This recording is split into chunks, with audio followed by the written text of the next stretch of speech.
Diceritakan bahwa ada orang yang beribadah sampai 40 tahun di dalam satu goa. Berapa tahun? 40 tahun dia beribadah. Sehingga salah seorang di antara ulama yang bernama Abdullah ibn al-Mubarak, dia mendatangi orang yang rajin ibadah tersebut untuk meminta doa. Ditanya sama Abdullah Mubarak, itu yang kamu pakai apa? Oh, ini ceritanya sudah lama katanya. Bagaimana ceritanya? 40 tahun yang lalu, ketika saya pertama kali datang ke tempat ini untuk beribadah hijrah kepada Allah, saya mau hijrah nih, saya tinggalkan kehidupan saya yang lalu, saya duduk di tempat ini, saya beribadah, saya rapikan tempat ini karena saya tahu tempat ini tempat makan saya, tempat tidur saya, tempat sholat saya. Ketika saya sedang merapikan, ternyata ada tikus, akhirnya saya bunuh. Takut saya diganggu oleh tikus tersebut. Setelah saya bunuh, saya berpikir, saya beristikharah, dia bilang istikharah lagi. Dia bilang, saya pikir saya datang ke tempat ini untuk beribadah kepada Allah, tapi kenapa saya mengganggu hambanya Allah? Maka setelah itu saya bernadar, saya tidak akan sholat kecuali membawa dia. Dia bilang, saya tidak akan sholat kecuali membawa dia. Dia bingung, Abdullah Mubarak, kamu tidak tahu bahwa bangkai ini ada sesuatu yang najis, sholat kamu bisa menjadi tidak sah. Jangankan ibadah sunnah kamu, ibadah wajib kamu saja perlu diqadha. Rasulullah SAW hidupnya asik. Rasulullah SAW hidupnya seru. Oleh karena itu, yang terpenting apa? Ilmu walaupun sedikit tapi amal. Ilmu walaupun sedikit tapi amal.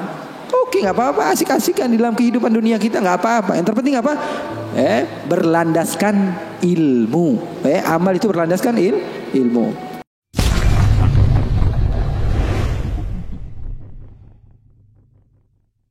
Diceritakan bahwa ada orang yang beribadah sampai 40 tahun di dalam satu goa. Berapa tahun? 40 tahun dia beribadah. Sehingga salah seorang di antara ulama yang bernama Abdullah ibn al-Mubarak, dia mendatangi orang yang rajin ibadah tersebut untuk meminta doa. Karena kita harus husnudzan kepada siapapun, kita nggak boleh suudzan.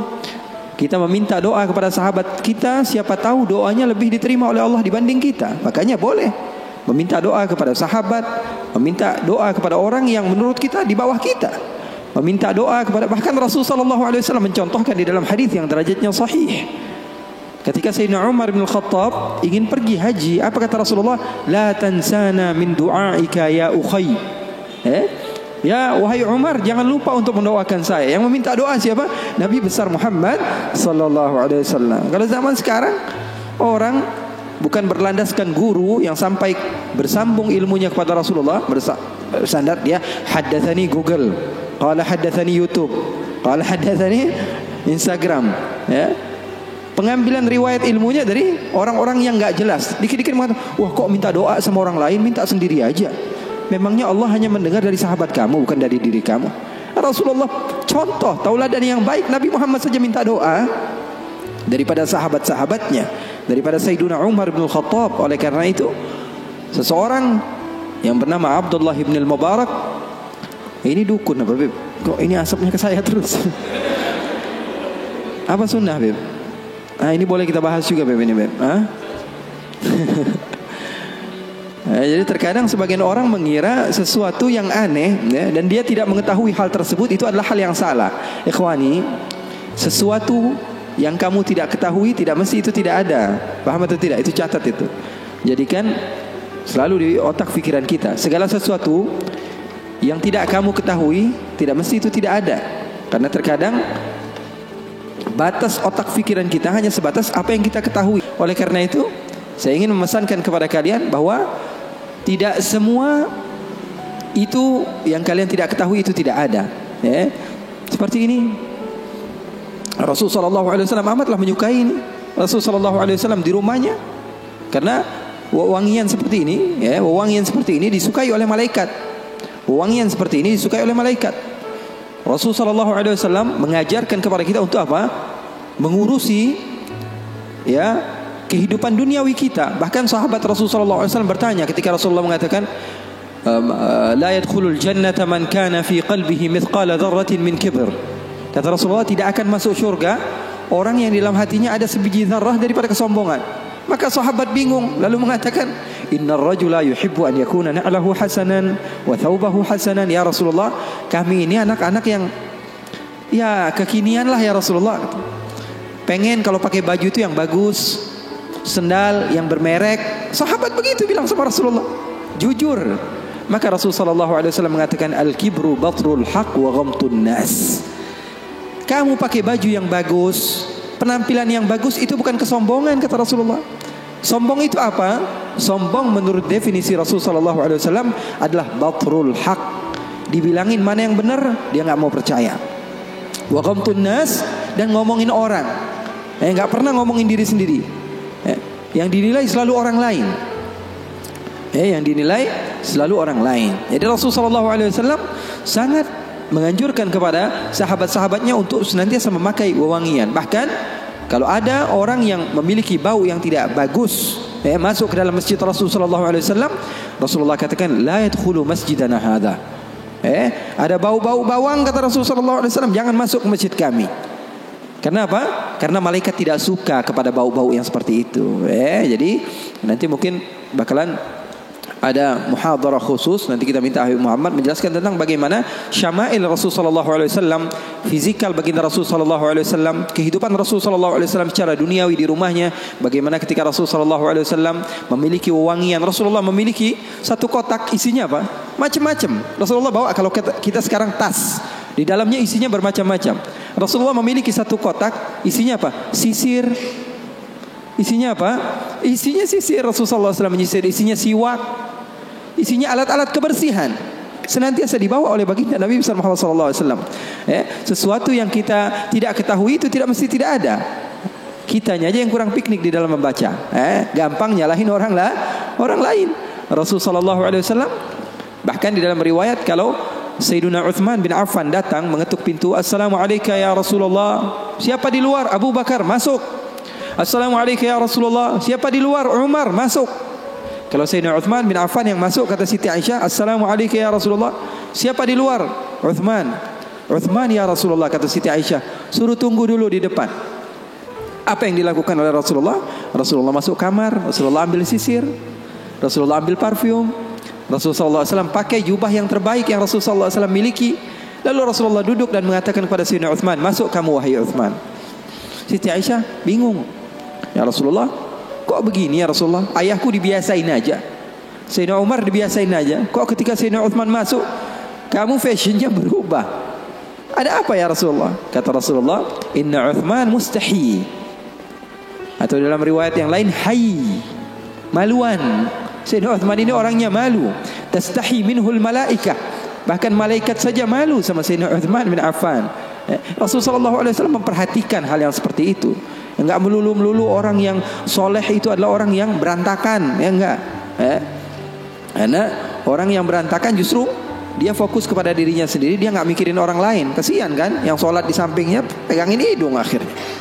Enggak khusyuk gara-gara dia. Orang lain melihat agama Islam, agama yang kotor, menjijikkan, sehingga sebagian orang nggak mau masuk Islam. Kan dicontoh jadinya. Sayyidina Umar, Sayyidina Abu Bakar As-Siddiq didatangi seorang sahabat yang bernama Hanzalah. Kemudian Hanzalah tersebut menangis, datang ke Sayyidina Abu Bakar. Wahai Abu Bakar, wahai Abu Bakar, nafaqa Hanzalah. Hanzalah sudah munafik wahai Abu Bakar. Kenapa wahai Hanzalah, kata Sayyidina Abu Bakar, aku sudah mendatangi beberapa sahabat, akan tapi aku yakin kau adalah sahabat terdekat Rasulullah. Saya mau curhat sama kamu wahai Abu Bakar. Kenapa kamu katakan kepada saya Hanzalah sudah menjadi orang yang munafik wahai Abu Bakar? Apa ceritanya, kata Sayyidina Abu Bakar. Saya ini, kata Hanzalah, kalau lagi duduk sama Rasulullah, ikut kajian Rasulullah, majlis bersama Rasulullah, hati saya ini tentram, tenang sekali. Rasanya pengen banget jadi hamba yang soleh. Keluar dari majlis pengen menjadi hamba yang dekat dengan Allah. Tapi kalau sudah kumpul sama teman-teman, lupa semua itu. Kalau sudah megang handphone, serasa saya ini bukan hamba yang seperti yang saya inginkan tadi. Kalau saya sudah duduk di kafe sama sahabat-sahabat saya, seakan-akan saya ini bukan anak majlis lagi. Saya ini munafik, kata Sayyidina Abu Bakar. Sayyidina Abu Bakar ngejawabnya apa? Dengan tangisan juga. Kalau begitu Abu Bakar juga munafik. Abu Bakar juga sama wahai Hanzalah, kata Sayyidina Abu Bakar. Kalau lagi di dekat Rasulullah rasanya pengen banget jadi hamba yang soleh. Kalau lagi dekat Rasulullah SAW pengen menjadi hamba yang dekat dengan Allah. Tapi kalau sudah keluar, Abu Bakar juga begitu. Sayyidina Abu Bakar, apalagi kita. Terkadang kita dalam majelis saja otaknya di tempat lain. Maka kedua-duanya enggak berani memutuskan hukum. Datang ke Rasulullah dan Rasulullah memberikan jalan keluar. Kata Rasulullah SAW, sa'ah bisa'ah, kata Rasulullah. Wahai Abu Bakar, bolehlah kamu berikan kepada jiwa kamu, raga kamu, pikiran kamu untuk dunia sebentar, untuk berbahagia. Agama Islam itu tidak mengekang kalian hanya untuk apa? Solat saja. Karena kalau di dalam Islam hanya solat saja, tentu orang yang solatnya lebih banyak, lebih mulia dibanding orang yang solatnya lebih sedikit. Saya akan katakan orang yang solat isya'nya 8 rakaat tentu lebih hebat dari orang yang solat isya'nya 4 rakaat. Betul atau tidak? Tapi agama Islam bukan dilihat daripada banyaknya, tapi agama Islam dilihat daripada seseorang ikut akan perintah Allah dan menjauhi larangan-larangan Allah Subhanahu wa ta'ala. Agama Islam agama yang mudah. Kalau kalian dapatkan guru-guru kalian mengajak sedikit bercanda kepada kalian atau berlaku asik kepada kalian, itu manhaj Rasulullah SAW di dalam menggapai hati seseorang sehingga dia mau untuk mendekati agama Islam. Ini enggak, dikit-dikit matanya melotot, melihat ke kanan bilang sesat, melihat ke kiri dibilang sesat. Ini orang salah, ini orang enggak betul, ini orang enggak baik. Enggak, Rasulullah enggak begitu. Rasulullah SAW penuh dengan kebijakan. Enggak juga Rasulullah SAW ngegampangin. Wah ini boleh, yang ini boleh, yang ini boleh, semuanya boleh. Enggak juga, ada batas-batasannya. Makanya kalian beruntung di dalam satu manhaj, la ifrat wa la tafrid. Enggak berlebih-lebihan, enggak kekurang-kurangan. Ya, Rasulullah SAW hidupnya asik. Rasulullah SAW hidupnya seru. Oleh karena itu, yang terpenting apa? Ilmu walaupun sedikit tapi amal. Ilmu walaupun sedikit tapi amal. Oke, nggak apa-apa, asik-asikan di dalam kehidupan dunia kita, nggak apa-apa. Yang terpenting apa? Berlandaskan ilmu. Amal itu berlandaskan ilmu. Abdullah bin Mubarak tadi, dia datang ke goa, berjumpa dengan seseorang yang sudah beribadah selama 40 tahun. Abdullah bin Mubarak bilang, wahai Syekh, doakan saya, kamu adalah orang yang soleh, orang yang dekat dengan Allah, doakan supaya saya dekat kepada Allah Subhanahu wa ta'ala. Katanya, iya, baiklah, saya akan doakan kamu. Ini kata orang yang rajin ibadah tadi, 40 tahun dia beribadah. Didoakan oleh dia. Kemudian Abdullah bin Mubarak, ringkas cerita, izin pulang. Ketika pulang, Abdullah bin Mubarak melihat keanehan. Ini kok hamba Allah, dia pakai gelang. Bukan pakai gelang, pakai kalung. Ini kok dia pakai kalung? Ketika diperhatikan sepertinya ada sesuatu di kalungnya. Ketika didekati ternyata apa? Dia pakai bangkai tikus. Jadi di sini dia pakai kalung, di bawahnya ada bangkai tikus. Na'udzubillah min dzalik. Ditanya sama Abdullah bin Mubarak, itu yang kamu pakai apa? Oh, ini ceritanya sudah lama katanya. Bagaimana ceritanya? 40 tahun yang lalu, ketika saya pertama kali datang ke tempat ini untuk beribadah hijrah kepada Allah, saya mau hijrah nih. Saya tinggalkan kehidupan saya yang lalu. Saya duduk di tempat ini, saya beribadah. Saya rapikan tempat ini karena saya tahu tempat ini tempat makan saya, tempat tidur saya, tempat sholat saya. Ketika saya sedang merapikan, ternyata ada tikus. Akhirnya saya bunuh. Takut saya diganggu oleh tikus tersebut. Setelah saya bunuh, saya berpikir. Saya beristikharah, dia bilang istikharah lagi. Dia bilang, saya pikir saya datang ke tempat ini untuk beribadah kepada Allah, tapi kenapa saya mengganggu hambanya Allah? Maka setelah itu saya bernadar, saya tidak akan sholat kecuali membawa dia. Dia bilang, saya tidak akan sholat kecuali membawa dia. Bingung Abdullah bin Mubarak, kamu tidak tahu bahwa bangkai ini ada sesuatu yang najis, sholat kamu bisa menjadi tidak sah. Jangankan ibadah sunnah kamu, ibadah wajib kamu saja perlu diqadha. Ibadah wajib kamu saja tidak sah. Bukan menjadi hamba Allah yang banyak ibadahnya, malah dia banyak dosanya dan memiliki tanggung jawab di sisi Allah. Kenapa? Alasannya karena nggak punya ilmu. Mau banyak-banyak hasil tapi ilmu nggak ada.